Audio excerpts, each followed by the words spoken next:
Now welcome to another Let's Talk Some Star Wars, where this time we'll be taking a look at and discussing the results of the poll that asked, what did you think of the first 2 episodes of Skeleton Crew? I'll also then be reading and responding to some of your comments left on the poll, but before we can do any of that, we have to get to the results, where we'll see that 18% of people said they were good and or I enjoyed them quite a bit. 14% then said they were okay and or I enjoyed them for the most part. 1% said they were bad and or I didn't watch them. And then there was 67%, 2/3 of voters who said, I'm not watching the show.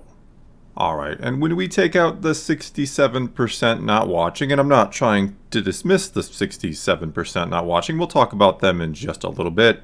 But when we look at the numbers from the people who did actually watch the episodes to see how people watching it actually feel, well, 54% said they were good and or I enjoyed them quite a bit. 42% said they were okay and or I enjoyed them for the most part.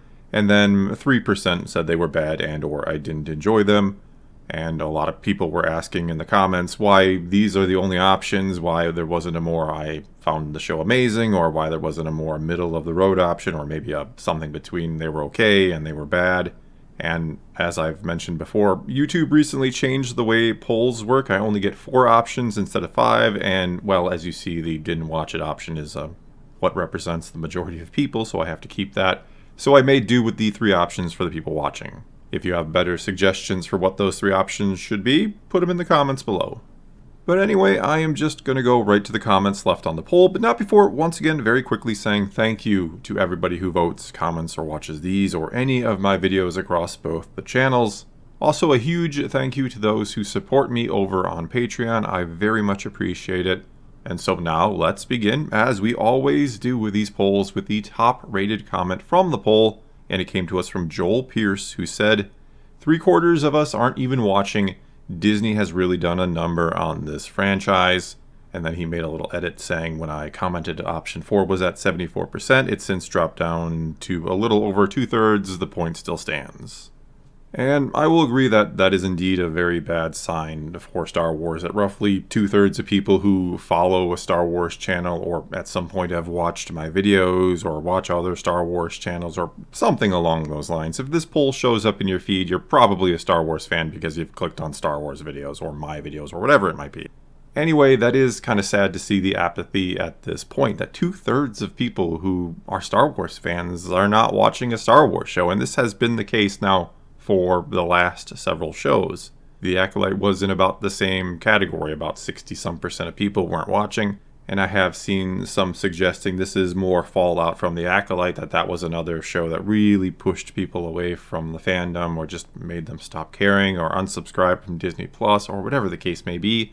And I do tend to agree with that. There was a lot of people who did not like The Acolyte. So I wouldn't say this is surprising. What is interesting is as the days have gone on, that number keeps going down for the number of people not watching. Now that's probably because people don't immediately watch it. Not everybody can sit down the moment it comes out and watch it.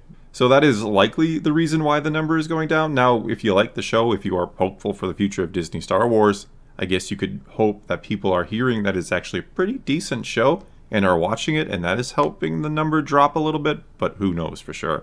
But I have seen a few comments from people saying initially wasn't going to watch it, have heard good things, and now I am checking it out.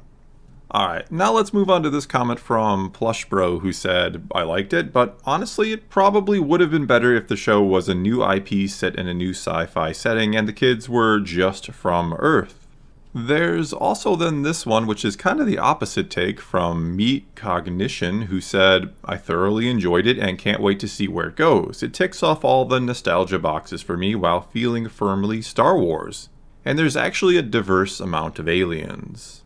And I will absolutely agree with the diverse amount of aliens and how nice that is. In that respect, it feels like Star Wars. It feels like the old movies where you'd have the random cantina or bar scene where there's just a variety of aliens doing alien things or actually doing everyday things like drinking. And I like that. That's cool. That's great. As for it feeling like Star Wars, now I understand completely why a lot of people say this feels exactly like Star Wars to me because of that sense of adventure. For me, and this isn't really the biggest complaint in the world, I'm not saying I hate it, I actually enjoyed it quite a bit, But I did not like how Earth-feeling the first planet is. Now, I like the mystery around it. That's kind of cool and interesting. But I thought it was a little too Earth-like for me. I would have preferred taking, again, characters that are very familiar to us. Taking a Luke Skywalker type character who, yes, has problems like we do. He wants to go hang out with his friends. He wants to get away from his family and go to school or whatever. He has problems we can relate to, but at the same time, he also has problems we can't relate to, like living on Tatooine and having to worry about Tusken Raiders. I like the blend of the two, the blend of the very familiar and relatable, and the blend of the very different and unique and just something we can't relate to. That is what I miss about the Earth-like planet AT-AT, and it's again not the biggest complaint. I'm okay with it, but that is how I feel. I just feel like it could have been a little more Star Wars and a little less Goonies, I guess, because that is exactly what that feels like. Like it is trying to go for that Goonies vibe 100%. Which I understand, but it is a little too on the nose for me.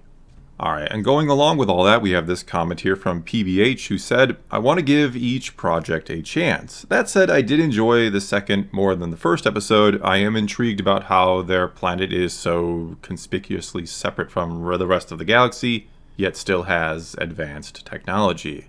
And yeah, like I was just saying, the mystery is actually very interesting. I am curious to know what is up with the planet, and I find it ironic that I'm more interested in this mystery than any mystery that the Acolyte tried to offer up, which was sold as being a mystery thriller type show. The Random Kids Show, sorry, I'm not trying to diminish this show, but it's kind of a random, fun kids show, and I find myself more interested in their mystery than I do the mystery thriller. But anyway, to kind of offer up an explanation for my previous complaint even, I do think that it being separated off from the rest of the galaxy is a decent explanation as to why it is very Earth-like, that it's simply what happens when humans and other similar humanoid aliens are just free of outside influence. You kind of evolve in the way that Earth has, right? You progress and evolve as Earth has. And I don't think they've been cut off so long that they haven't had access to the type of technology the rest of the galaxy does. Clearly, by the fact that they have old Republic credits, it means that at some point they have been a part of the Republic. Maybe it's been 200 years, maybe it's been 1,000 years since then. We don't know, but that is part of the interesting mystery. And like I said, I mainly want to let the Earth-like planet slide because yes, I understand what they're going for, to capture the nostalgia of Goonies and other similar shows and to get kids hooked because they can understand what it's like to be from Earth. But I let it go because I think it does kinda maybe make some sense. That's just what a planet ends up like when you have humans who are left alone and to their own devices. Okay, and now we move on to this comment from Esvald, who said, honestly, while the mystery aspect of the planet intrigues me, I just feel like growing up in the 00s or the 2000s and very late 90s, I have no nostalgia for 80s films, though I do like some, nor am I a kid anymore, nor do I have children of my own. I guess if it continues to lean into the mystery aspect, I'll eventually check it out, but I have no desire to follow it on a weekly basis. And I do think those are very fair points. I do wonder if the very specific targeting of the show, again, this is clearly for 80s kids who love the Goonies, or anybody since then who's watched the Goonies and loved them, or shows or movies like them, as well as for very specifically, again, at children, which a lot of people would argue that's the target audience of Star Wars anyway, which I understand with that. I understand people who say Star Wars is for kids, but as I've also pointed out many, many times before, some of the best Star Wars, maybe the best Star Wars in the opinion of many, is more geared towards adult audiences. The Empire Strikes Back, Revenge of the Sith, stuff like Andor and Rogue One. I wouldn't call any of those kids' movies or shows, really. Yes, you could be a kid and watch them, but certainly they are a bit more geared towards older audiences.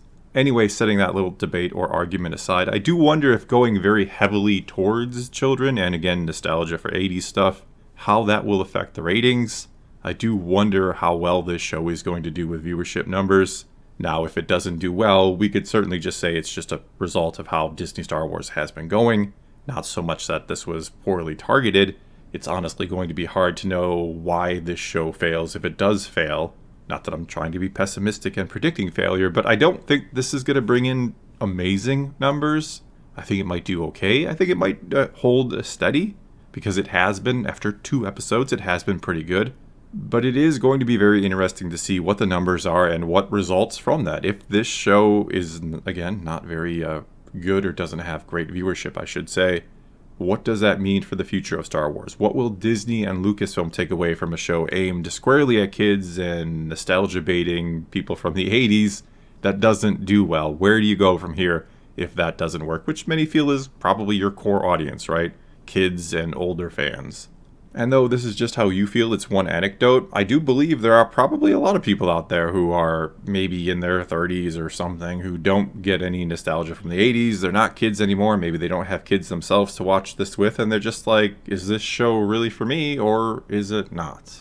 Do I really care about watching this? And, well, if you don't, that's up to you. But I will say that so far it has been enjoyable. And not just because I do fall into that 80s film category. I remember the Goonies and the Explorers and other movies like that.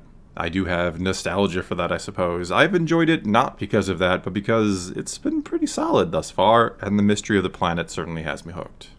Okay, and let's do one more comment here, and it comes from a name I might mispronounce, so sorry for that. But it comes to us from Anarian Elindili, who said, "My wife, the OG Star Wars nerd who saw the original in 1977 in the theaters multiple times on the same ticket, said that the whole finding the spaceship thing was something she dreamed of happening to her as a kid, although she obviously would have been cooler about it. Alas, now we are both a bit outside the target demographic, but it is entertaining enough to watch. In a few more years, I am sure she would have fun watching it with the granddaughter. So, okay, not strictly for us, but watchable." And yeah, like I was just saying, so far it has been good. It has been entertaining. It has been enjoyable for what it is, and that is the key. I don't think it is the most profound thing Star Wars ever. I don't think it is the best example of what Star Wars can or has done. But it is enjoyable for what it is trying to be, and it is enjoyable, again, to someone like me who does tend to want Star Wars to be a little bit more mature. I'm fine with it being more for kids. I'm fine with it trying to refresh the fandom, if you will, to bring in that next generation. But as someone who would prefer something a little deeper, something a little more adult focused, you could say, I'm enjoying it. I'm on board with it. And again, I understand not everything has to be exactly for me, the type of Star Wars fan I am. I think we all have somewhat varied tastes, and that's fine. That's great. But I do think if you are a Star Wars fan, especially if you are that older fan who can connect to the 80s stuff, or if you just like Star Wars, if you like a sense of adventure, a sense of a little bit of mystery and all of that, so far, and I say so far, I stress so far, we're 2 episodes in out of 8, anything can happen, but so far, this show has been pretty good, again, for what it is, and it is worth giving a chance to. Well, that is going to be all I got for you this time. Now it is your turn. Take to the comments below. Tell me what you have thought of the first 2 episodes of Skeleton Crew, or tell me why you're not watching them. Or tell me what you thought about what I or anyone else here had to say about the show thus far.